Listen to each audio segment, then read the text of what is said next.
Welcome back, everyone, for another episode of Comedy Luxembourg's finest metal podcast. And today I'm freaking pleased to have Carl here from An Abstract Illusion. I need to pinch myself because this is kind of like, for me at least, a dream come true since I heard Woe in 2022. You guys have been on my playlist, so thank you very much for taking your time to be here today. Well, thank you. It's very nice to meet you Same. and be here. It's gonna be really fun. I hope so. Again, we'll take it very, very slow and very chill. It's still weekend, so we need a break, right? So Yeah. So, but we're Exactly. obviously here today to talk about what is going to happen in the following weeks. Because by the time we are recording this, the new record is not out yet, but The Sleeping City is on the way. And damn, you guys outdid yourselves, I think. Really? I mean, good to hear. Obviously, it was kind of, let's say, expected with the feedback I read and I heard and viewed with every YouTube video of several metal podcasters or YouTubers. They praised Woe pretty high, and I did myself, and the other guys in Comedy as well. So when I heard that The Sleeping City would be dropping, I was like, I have to arrange an interview somehow. That would be the to-do thing for 2025. So great. We are here today. Yeah, no, it's been fun. We have had a few reactions from people who have had the promo, and they seem to really enjoy it. But I think it's kind of like a blessing and a curse, releasing an album that seemingly becomes so loved by people. Like, people say that Woe is their all-time favorite album, and a few of the songs were high up here. Yep. It's it's stressful as a musician. It's stressful, but I mean, at the same time, it's a privilege because not every band kind of has that album that's hard to reach. Yeah. A few, the typical metal bands that have the album that people are oh, they will never top that. They were at the peak there. So I think at the same time, it's you have to acknowledge that it's a privilege that people love that album so much. So you can't lose sight on that. But at the same time, it's also spurs you to kind of okay, we have to really make an effort to make the next album top that. It's a challenge. And I mean, it's challenging. At the same time, you also can't, even if you yourself feel that the album is better than the previous one. Usually your favorite album is the band is the one that you heard them first. So for example, Opeth, they have released a ton of awesome albums. Yeah, I agree. The first full album I heard with them was Blackmore Park.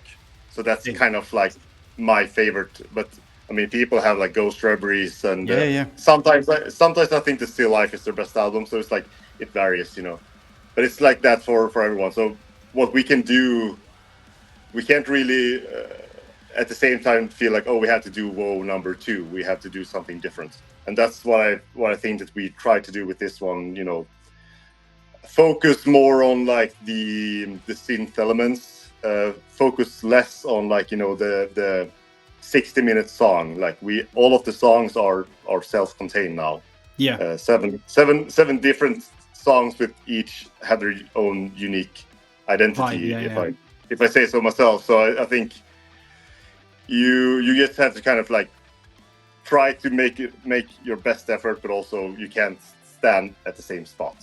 That is fair. That is very fair. I mean, obviously, as you said it, as a musician yourself, as a music listener, you're oh, this is. Let's just assume, and it will probably be the case.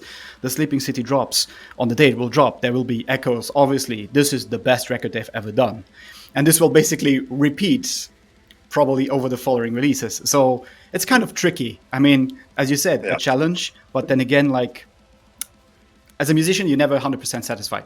I mean, I can agree on that. Exactly. There's no perfect record as a point of view from a musician side of view. So not doable, basically. You'll always find your flaws, and so that's basically how it is. Yeah. Yeah, I think that the when the topic of like you have to top your last album is like, yeah, you always think that you do that as an artist. I don't think there's a lot of artists who are like, okay, this album isn't as good as the last one. But I think that the mindset you have to have is that, okay, so certain people will prefer the last album. That's fine. That's just how it is. But what you want to do is you want to have new listeners hearing the new material and Yep. be like, this is better, or this is like the best they've done. You know. Yeah. So it's I think it's a mindset thing. We're not too bothered by it. Of course, we kind of we felt the pressure before, but now once the first reactions have come in, we're like, okay, it's not a sucky album. It's not garbage. So it's not like it will be Yeah. like, you know, Saint Anger or whatever. Yeah, yeah, like those kind of critically panned albums. So yeah. we're fine with whatever the fallout is with this one. That is fair. But then, I mean, let's start obviously at the origins, where, as you said, where do you go from? If you dropped Woe in 2022, the reactions were overwhelming. So where do you even start with The Sleeping City? Like, how did that, like, the whole spark, the ideas came to flew together? I mean, so some people may know that we had like a long break between our debut album that came in 2016, and then 6 years later Woe came. And that wasn't like because we didn't have any ideas. That was more like we do mostly everything ourselves. We do all the producing. We don't do the mixing ourselves, but like everything that we record is ourselves, except the drums. We usually go to a studio for that. So I think it was more for us like, oh, I moved to Iceland for 6 months. Our singer moved to Greece. Our keyboardist moved to Namibia in Africa. Okay. Like for exchange studies. So we were like all over the place. We didn't really have like a focused time to do everything. And it was like, I tried to record this guitar, but I feel like my guitar tone sucks, or I don't get like the performers I want. So it was more like a studio thing that we didn't really manage. Okay. So I mean, during that time, you still write a lot of music. So we had Woe that we were recording, but I also wrote more music. And then when during the time that Woe was released in the fall of 2022, we had like a few demos, you know, few songs that were like, okay, we're working on this one. And then you just, I think for me as the composer, I'm more intrigued about the creation process than more like the release cycle process. So I try to detach myself from like the reviews and what people say, and I get more enjoyment from like coming up with a guitar riff or like a melody or something. So that's kind of what I kind of get into like an own bubble kind of thing. So I get it. I just continue writing, continue recording, continue producing. So we had like the songs ready like maybe a year after Woe was released. And then it was like booking studio time and recording ourselves. So I don't know. It kind of, some riffs or melodies you have had for like 10 years or something, but most of the stuff are after Woe was released. It's hard to say. I keep like a bank of different ideas that I have on my computer. It's like maybe I will listen through some of them and like, oh, this one is good. Maybe I can use that one. So it's like a continuous a cycle development, you know. Yeah. Some new ideas, some older ideas. I like, I'm okay. Obviously, I'm not in a band, but I write my own things. But I kind of agree. You have this, let's call it a garbage folder. You have no idea where you will use this, or if you ever will use it. But maybe you record it today, it sounds shit, and in 3 years' time, it's like, it was not as bad as thought, right?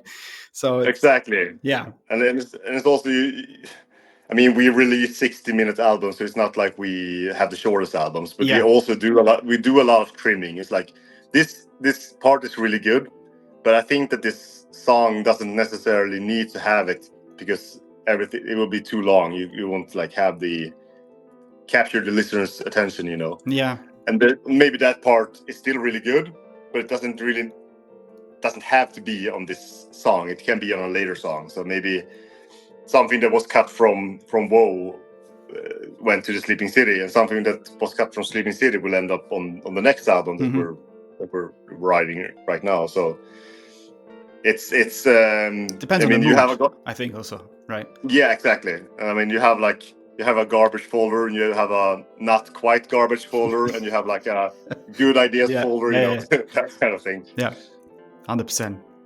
But I think you said it like the song gets too long.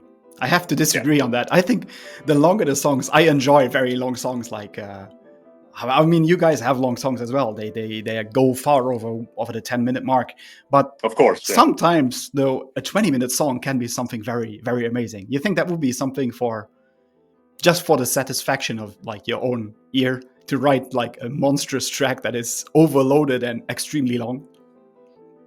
Maybe we have been like, we have 2 songs that are 16 minutes. Yeah, past the 16 minute mark. That's okay. So that's a good.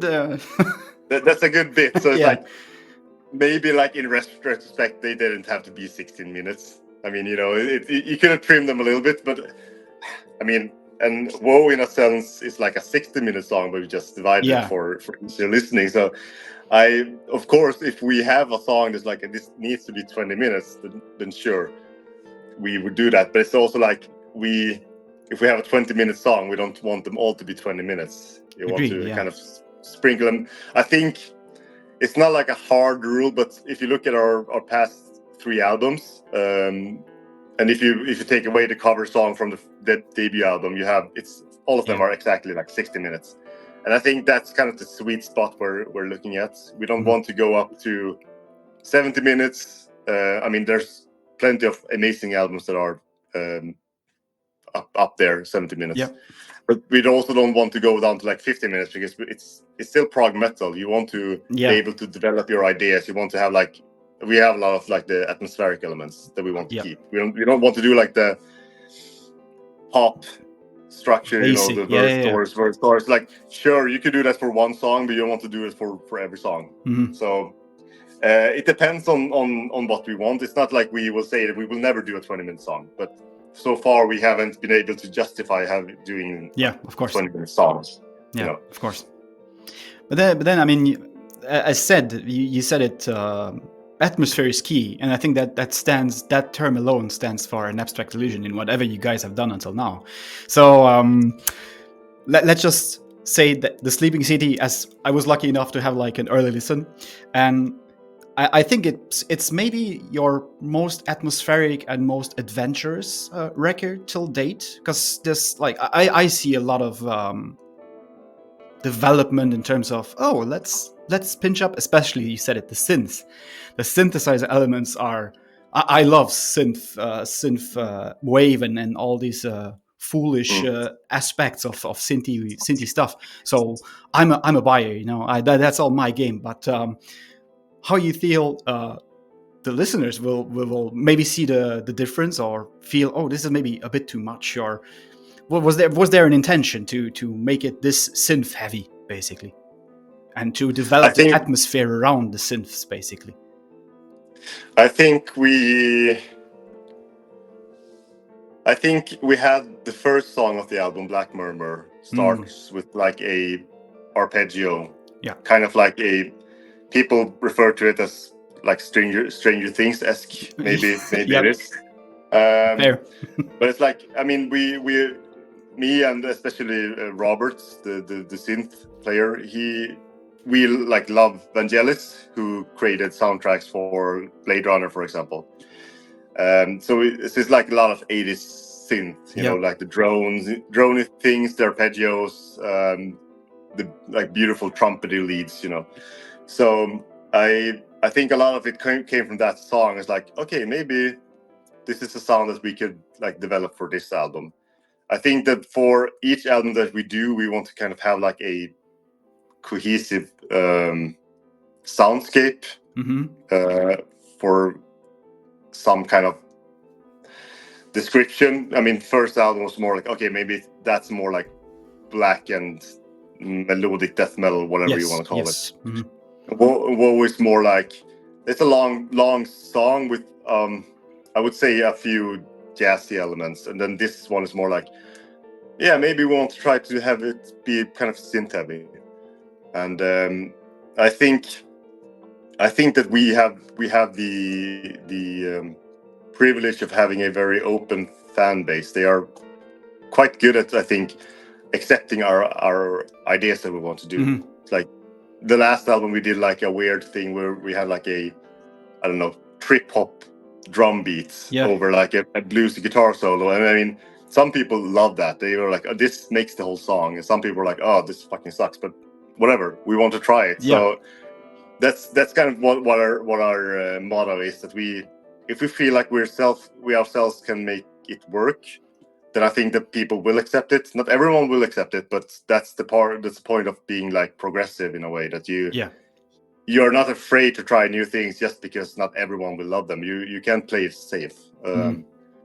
I don't think that we're like the most out there band. There's bands that are more play it much less safe than we do, but that's kind of what our thing. We want to bridge the.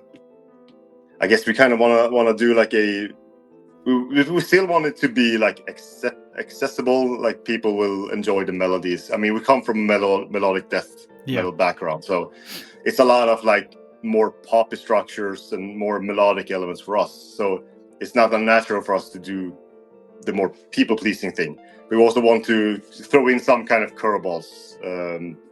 I don't know, the 2 songs that have been released, I don't know if there's any real curveballs on them. It's like maybe the synth arpeggio in Emmet is... Yeah, I was going to say Emmet or Silverfield. I mean, it's not out yet, but that's like...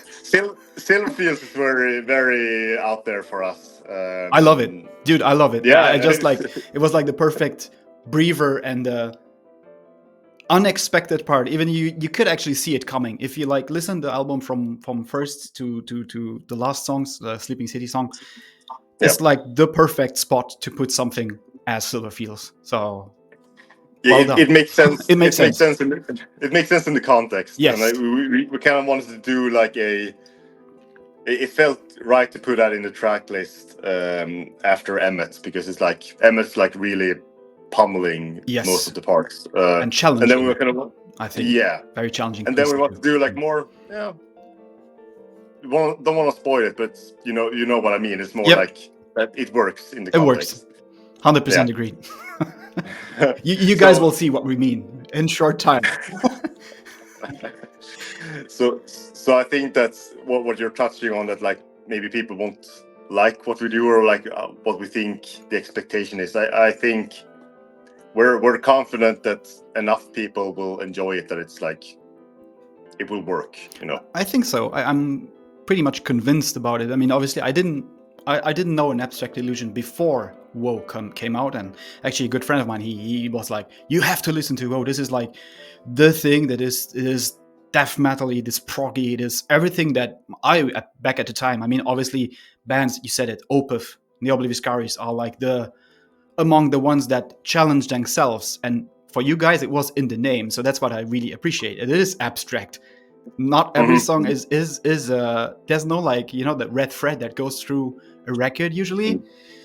I feel with you guys is a different approach, that famous red thread. It's not necessarily a vibe, or it can be something totally different. In this case, maybe it's the synth elements, who knows, or the atmosphere, or the story behind it.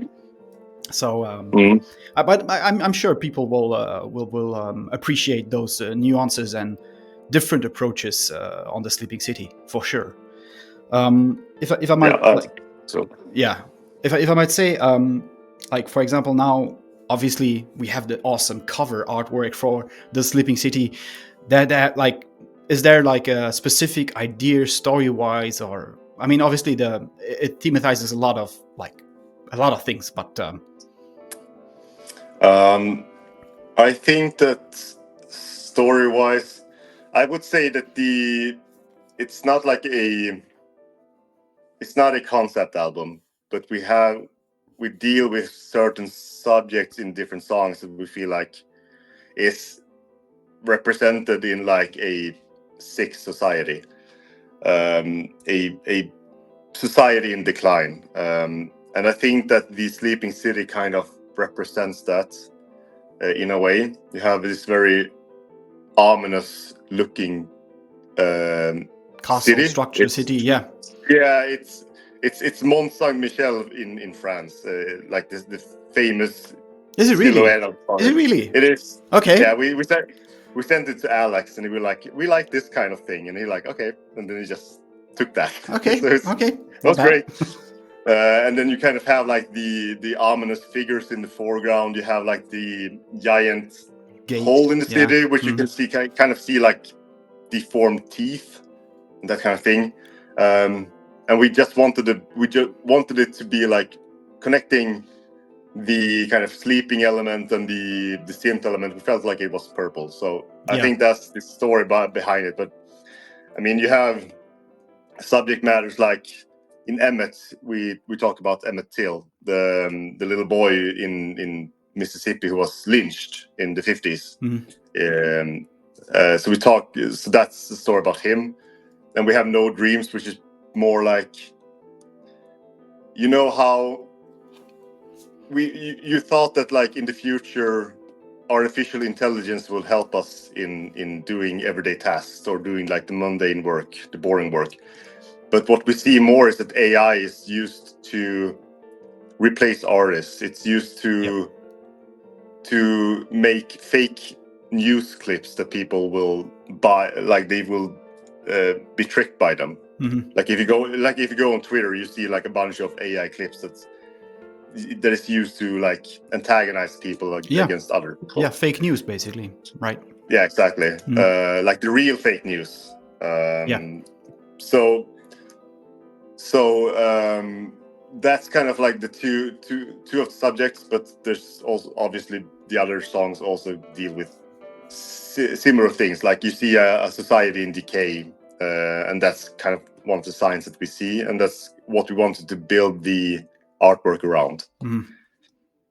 Yeah, it's I mean, obviously I didn't know the fact about the Mont Saint Michel part, but that's already like that struck me like a bit because like thinking it like back now a bit. I was lucky enough to be like passing by Mont Saint Michel, and it felt a bit outerworldly and distant. So I think I know why you choose this probably part of like idea to craft into the artwork, because it makes kind of sense.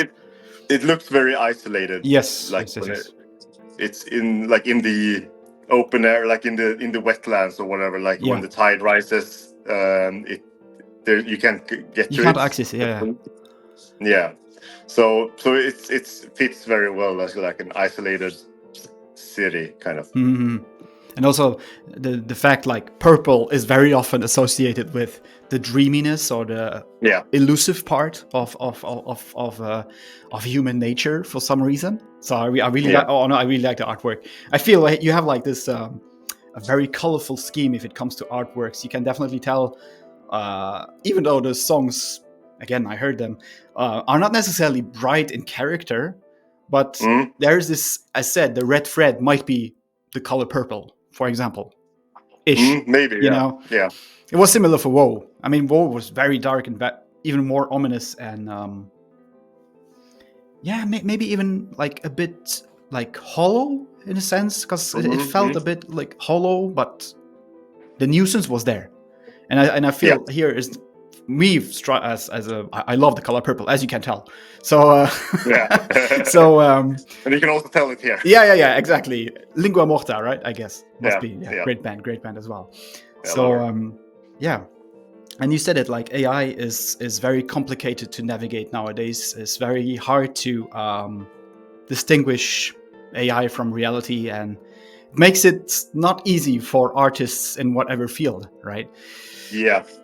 And I think that's like, as an artist ourselves, I think it's very disappointing when you see other bands use maybe like AI art, and especially bands who are big bands who have the budget to employ real artists. Because I think one of the best parts of making like an album or EP or whatever is like you collaborate with other people, and if you remove that human element from art, then Yeah. it's not really art. It's just Yeah. pictures. I don't know. Yeah. It doesn't feel genuine, and it feels like if you use AI art, it's more like you don't really care about the full picture. No. That's I guess that's my hot take on the matter. It's true. I mean, I have a lot of opinions about AI. I can tell, but I mean, it reminds me, like, especially in the metal business, which is obviously we will listen, or do in your case, some music that is not necessarily for all the masses, so it's even more difficult to get it out there. So why not just like cohesively work together and try to like support art in whatever form it comes? So it makes it even more difficult, I feel. And for some reason, I get reminded very often of the Matrix. Basically, we live very close to that certain, let's just call it a reality that we not necessarily want to. But hey, what to do? Exactly. What to do? Yeah. For you now, as let's just go a bit different here. What are your influences as a musician? Like, where do you take your ideas from? Movies, other music, nature. So I mean, music-wise, you obviously have Opeth, you have Vindir, which was a Norwegian black metal band. Dream Theater, Edge of Sanity, a lot of black metal like Mugwa, Emperor. And I think that's like the old ones that you listen to a lot. But you also take a lot of influences from non-metal, like, I mean, obviously Pink Floyd, Brian Eno. Too many to name, I guess. It's too many to name. I think for this particular record, we listened to a lot of. There's a Swedish electronic band called Kite. Listen to which have a lot of different synths, beautiful synths, and Olafur Arnalds, which is a Icelandic like pianist, composer. So yeah, it's a lot. It varies, and it's also like for each. I mean, you discover new bands that you kind of draw influence from. Yeah. I tried to think of someone that I started listening to after Woe. I don't know. There's a lot of bands that I can. Yeah, I mean, you guys are from Sweden, so you're like from the capital country of metal in general. So exactly, maybe like a band like Humanity's Last Breath is something that I'm listening to. Yeah. Like maybe that's an influence on Emmet, for example, like the big chords and like the heavy elements. I don't know. It like kind of blends together in my head, so I don't really know. But for that music, sure, that's one thing. But I mean, I don't know. I usually get like inspiration when looking at like pictures or different kinds of art, like painted art or digital art. Like maybe, the guy who made our album cover, Alex Ekman Lawn, he frequently works with Willow Tip bands. So we discovered him when we did Woe, because he did like the layout for that. And he does like really can do very intimate images, but you can also do like very big landscape images. And I think that's kind of also one of the inspirations for the music, is like it can evoke different kinds of emotions in you, and we try to capture that in the music itself. So maybe if you're out in nature, you feel like longing for nature, or you feel like very calm, and then you try to put that into music. That's kind of what I've been trying to do my whole life, like trying to the visual senses, trying to put like kind of like compose music for visuals, if that makes sense. Makes sense. Yeah, trying to like describe what you actually see. I don't know. That's very abstract way of thinking, I guess, but it's like you get a lot of inspiration from music, but I also get a lot of inspiration from visual elements. Vacations, sense. for example. Vacations, food. Vacations, yeah, sure. I mean, wine, beer, whatever. I mean, there can be so many Yeah. things, right? Exactly. No barriers, right? So should write a song about beer, maybe. I don't know. a beerful illusion. No, kidding. Beerful. No clue what I'm saying. Anyway, but I mean, okay, that's like for you as an uprising metal band. Let's call it metal band from Sweden. How difficult is it in Sweden, being in Sweden, and trying to? Hi, we are an abstract illusion. Like, do you want that kind of like? Do you want to stand out, or is it? I feel like very often I feel like there's so many bands from like the Scandinavian countries that all the others get like overshadowed. So for you, it must be like a cultural like burden to. I have to be there. You know, I have to make like a point with my music that I put out. Is it that difficult, or is it just like a cliche kind of thing? I think that the metal community right now or these days is so international, so it doesn't really matter where you come from. More like we sometimes get comments like, "Oh, they are from Sweden." Oh, that makes sense because I mean Sweden is a good music country, but it's not like you make your way through the local Swedish metal scene. It's not like we have a ton of playing opportunities here, so it's more like most bands, most Swedish bands or Nordic or Scandinavian or whatever, you kind of have to make it like on the internet first. You might have to get like an international following. I mean, we have a lot of fans in like South America. They have never seen us live, but they know us from like they know us from Spotify or YouTube or whatever. So it's like we don't really feel the need that we have to stand out on the Swedish music scene because you're competing against everyone. So you just have to you have to stand out against every music band in the world, which is not that easy to do these days. Literally impossible. And also, is there a need for that? Not necessarily. But, okay, maybe I'm comparing it a bit wrong. The moment when I wrote down this question, I thought like compared to Luxembourg, we are like a freaking tiny country, you know. But do you have any metal bands from Luxembourg? Sorry? Do you have any metal bands from Luxembourg? I mean, for the size, we have a fair amount. I think there's like, if Metal Archives is still correct, there might be around 100-ish bands rising. A lot of deathcore and metalcore bands, definitely. So prog is a bit on the lower side, which is very, very sad for me. But hey, you take what you get, right? So I don't know if I've heard a band from Luxembourg. How many people live in Luxembourg? I think around 700,000 people in total. So not that many, right? That's probably that's not too many. No, that's like the suburbs of Stockholm, basically.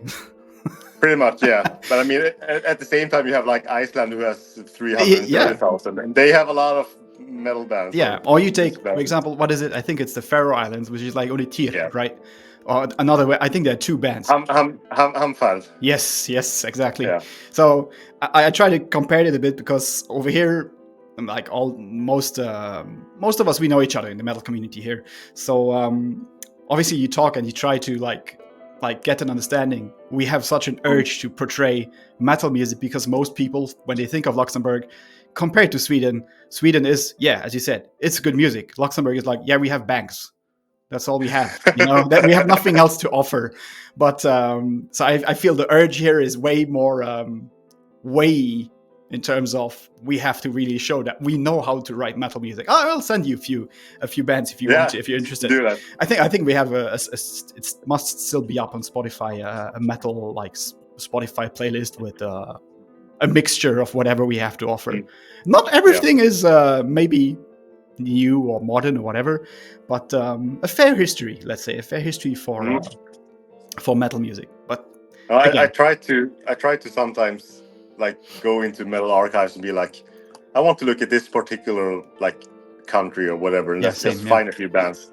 But imagine being like a bank in Luxembourg and trying to stand out among it's impossible. You get lucky, especially over here. You get lucky if you can like maybe catch an opening spot. For example, we have like, by the time we're recording this in 2 weeks, we have Opeth which Okay. who are playing here. So obviously that's like a highlight for so many metalheads here. If you're lucky and way in advance, you maybe get to open up for Opeth. That would be like the thing, you know. But it's challenging. I mean, it's in a way it's very similar, but on different scales, basically.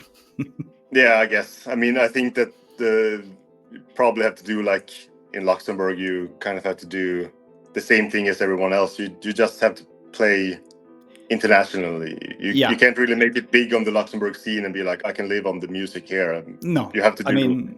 You have to do the touring. Swedish bands can most. I mean, there's definitely Swedish artists that can just tour Sweden all the time, but that's different genres. That's not metal. Yeah. I mean, all the metal bands in Sweden, they go out to Europe and play. So I guess in Luxembourg you have to do the same thing. Yeah, but they try to either, if it's like a European tour, let's call it a European tour with Germany, obviously, which is we are. It's kind of conveniently placed. That's the only like very good thing about it. You take your car in half an hour, you're either in Belgium, France, or Germany, which is very convenient. Yeah. So in that sense, it's easier for sure, but making it like living off of music is, I think anyway, nowadays is very, very hard, and for Luxembourgish bands is not doable.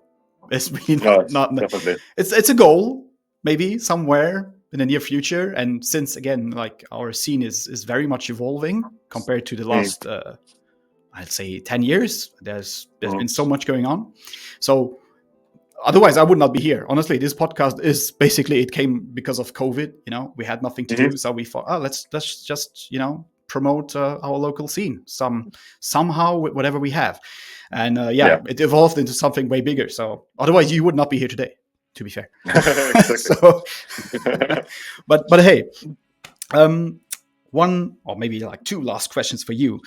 What is your wish regarding The Sleeping City that will drop on October 17? What will people, or what do you wish for that people take away from this record? I